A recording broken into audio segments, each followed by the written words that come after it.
Patignan nyo, may bago akong wheelchair. Pero alam mo yung tahimik kang namumuhay, pero hindi ka nila pinapatahimik. Eto yung mga kapitbahay na parang may misyon sa buhay mo. Unang-una yung kapitbahay na parang live radio station. Alas 6 pa lang ng umaga sumisigaw na ng, "Hoy, may ulan, kunin nyo na sampay."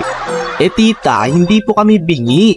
Pwede naman pong normal lang yung boses Hindi yung parang may rally sa kalsada. Tapos may kapitbahay na DJ sa gabi. Akala mo may live concert. Akala mo nagko-concert sa tabi ng bahay mo.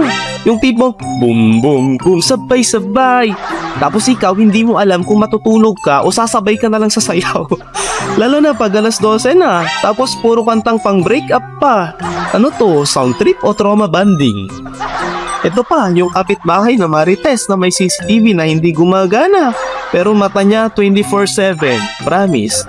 Yung kahit anong oras kang lumabas ng bahay, may, "Uy, saan ka pupunta?" Tita, bakit po ba parang may attendance check dito, ha? Minsan na nga gusto mong lumabas na may takip yung mukha mo.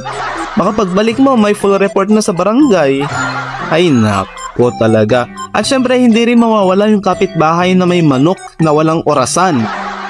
Alas 3 pa lang ng madaling araw, tumitilaok na. Kukuku! Gaganon na kaagad. Hoy manok, alarm clock ka ba?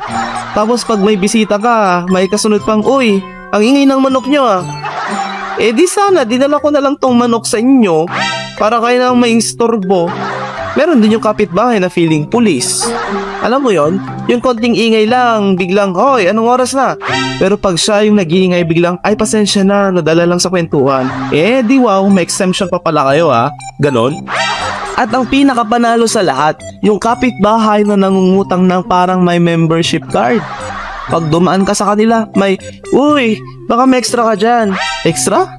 Baka ikaw may extra pera dyan, akin na lang. Pero pag ikaw na yung naningil, biglang, "Ay, next week na lang ha." Tapos pag nagtanong ka ulit, magpapanggap ng tulog. O biglang lalabas ng bahay na may face mask. Wow, bigla ka nagka-quarantine.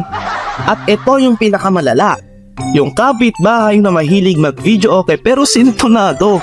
Pag kumanta akala mo may nasasaktan "I did my best, but I guess my best wasn't good enough." Oo nga, hindi nga talaga. Tapos ang taas ng nota pero hindi naaabot. Ay nako po, ikaw, inaabot mo na yung pinto para lumipat ng ibang barangay. Kaya minsan iniisip mo na lang, magtiis ka ba o lilipat ka na lang ng planeta. Pero aminin mo, kahit nakakainis sila rin yung nagbibigay ng spice sa buhay mo.